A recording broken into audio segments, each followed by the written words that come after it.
the backlog. Everyone has a backlog. Everyone's is always growing. But what I find to be the hardest thing about managing a backlog is trying to figure out when to play old stuff and when to play newer stuff. I play a lot of video games. I make a point to play a variety of different stuff. Whether it's a new release that didn't review very well, or it's an older game that isn't necessarily considered a classic per se, I do like to have a healthy variety of stuff in the collection of games that I've played. But I've had a bit of a problem recently. See, as gaming has gotten more popular and you see a lot more people online talking about it, it can be really easy to get swept up in the hype surrounding new releases. You don't want to be left behind, and if you get to something too late, well, nobody's talking about it anymore. They've moved on to the next thing. And now, not only have you not played the new thing, you still haven't even played the old thing. But the old thing isn't even very old because it's only a couple months old at that point. So what I've done these past couple years is be vigilant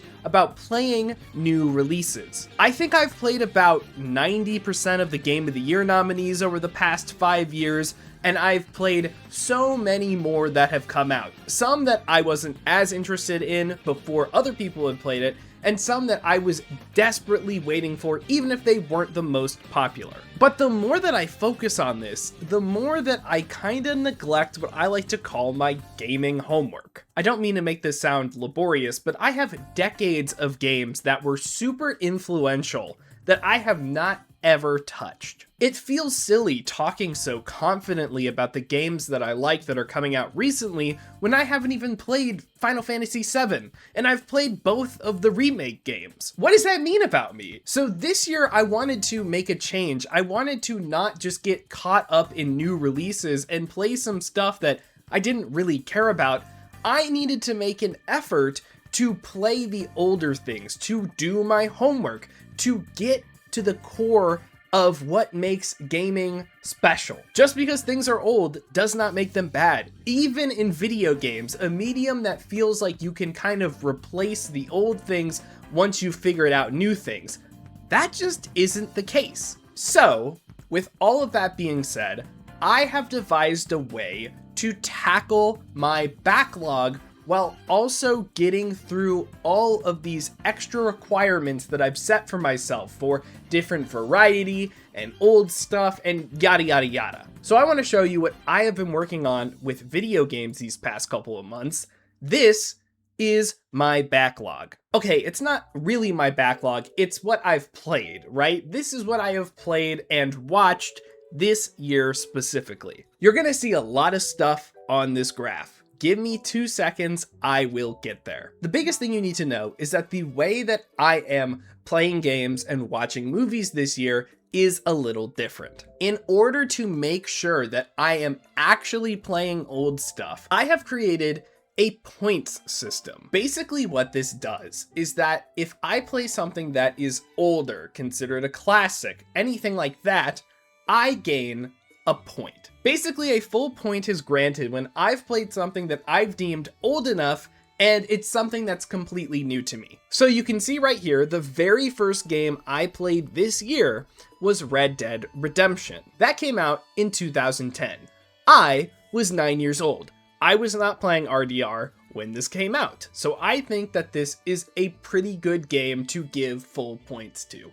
It's a classic, and it's something that I've never played, and I've already played its sequel. The rest of these stats, the release console, the playtime, the date started, date finished, whatever, that's just for me. I'm gonna crunch some numbers at the end of the year. That does not factor into the algorithm at all. Now, of course, not every game is going to give me full points. The next game I played this year was Pokemon Legends ZA. That came out last year. So what do I do about that? Do I get a full point for playing a game that's only been out for about 4 months? The way my algorithm works is that games that released in the past couple of years only give partial credit. So 2025 Pokemon Legends ZA, that only gives me 0.5. If it came out in 2024, that would be 0.6, 2023 0.7, onwards until we get back up to 1 full point. The other way something can lose points is if I've played it before. So far, I have not replayed anything, but let me just give you an example. Let's say I wanted to replay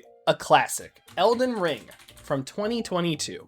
I would put in Elden Ring, I would put in 2022, and I would put in replay true. Then it would calculate right here as it's loading and trying to figure it out, and it gives me 0.55. What this is taking into account is that a game from 2022 should be giving me 0.8 points, but is subtracting 0.25 for the replay. It comes out to 0.55. That's not exactly what I had in mind when I wrote this algorithm. It is technically a bug that I just didn't really bother fixing because it gets the point across. Now let's remove Elden Ring, and then you can see that with all the games that I've played this year, I've only played a single new release.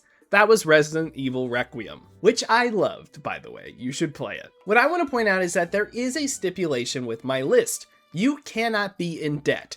If I started the year with Resident Evil Requiem, I didn't play anything before that, that would be in violation. I need to have points in order to be able to spend them. So if I played only Pokemon Legends ZA before Resident Evil, that wouldn't be allowed. I wouldn't have a full point in order to spend. The reason I'm doing it like this and not just making sure by the end of the year that it equals out is accountability. Sure, I could just make sure that they're equal, whatever. But I think that the better way, the one that will always guarantee that I'm gonna make it, is if I force myself to play the older stuff first. It will always make it so that I'm either even on older releases or I have more older releases played than newer ones. That's important to me because older games, there's a hell of a lot more of them than there are games releasing in a single year. And it's going to help keep me in line. It's going to help keep me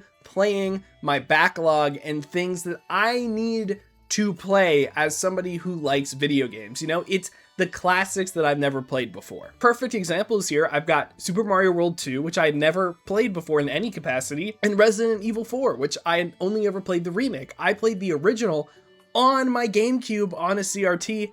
It was awesome. I don't know if I would have done this necessarily if I wasn't putting these restrictions in play. Of course, I'll scroll over here. You can see I have a healthy amount of points, right? I could play 4 new releases back to back to back before I have to go into anything. That is giving me a little bit of a cushion because some parts of the year have a lot of releases. I think April has like Saros and something else like the week before.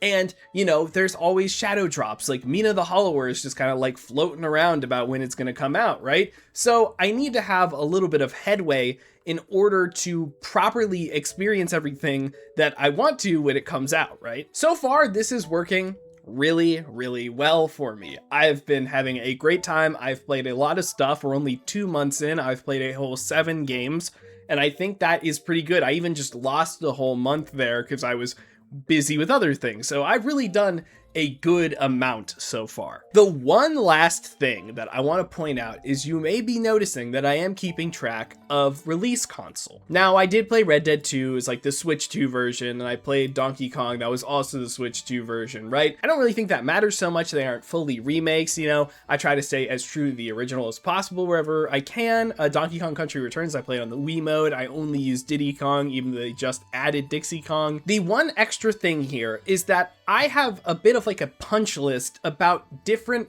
types of games from different eras. Scrolling over here, you're gonna see that I have a bunch of console generation / groups. Now, these are not just, you know, the 5th generation of consoles, 6th generation of consoles, 7th generation, and whatever. I think that the groups of consoles, you know, they kind of have like different vibes, right? I think the best example is that the Xbox 360, PS3, and the Wii were all together, right? Like they were all on the market together, but things on the Wii feel a lot different from things on the 360 and the PS3. I like to count those separately. And honestly, I'm not even sure if I want to keep N64 and PlayStation together because I also think those are pretty different. But as you can see, what I want to do by the end of the year is play one thing from each of the groups at least, right? I want to have a good spread of things. So I've played stuff from the Wii U and the PS3 and the Wii and the GameCube, which I might even split this one up a little bit. And I played an SNES game, right? If I didn't have this requirement, I can't guarantee I would play an NES game. I cannot guarantee that I would think to play a Game Boy game, right? but I'm specifically adding these in because I want to have that variety. I'm not trying to force myself to like play anything in a particular order, but I keep looking at the list and going, oh, I don't really know what to play. Well, I haven't played a 3DS game this year, so maybe it's time to play Hey Pikmin. That way, I'm a little more on track as well, right? It keeps my backlog a lot more focused, and it basically goes, hey, you were thinking about just playing all the GameCube games on NSO, but maybe you should try to get a Game Boy Advance game in there instead, And again, I get a variety. I get different eras. I get different types of games, right?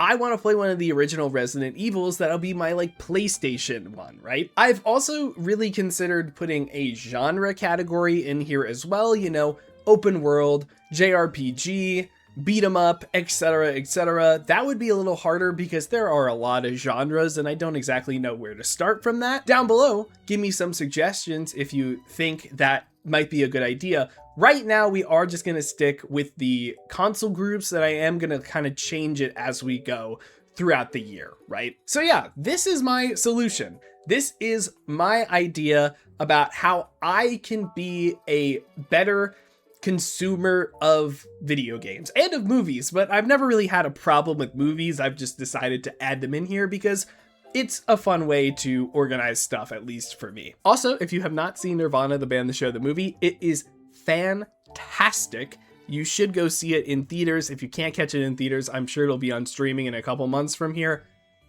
You will love it. You and I, we are gamers. They are gamers too, the guys who made it. It's amazing. You should watch it. Watch it. So yeah, that is how I plan to tackle the backlog. I'm going to change some things next year. I think I'm going to make the couple years prior to the current year actually subtract points as well. I wanted to encourage, just to a lesser degree playing those things that I was catching up on, but at the same time, I am just kind of catching up on them. So I am going to kind of figure that out. I don't exactly know how I'm going to tackle that. And I do want to put a little bit more weight on the older stuff because having something come out in 2017 and having the same weight as something from 1985, it feels a little weird, but that is something I'm going to figure out by the end of this year. This is the first run, this is the trial. Already, I think it's a great success. I've been having a great time doing this. I'm really proud of myself for coming up with this, and I'm open to suggestions as well.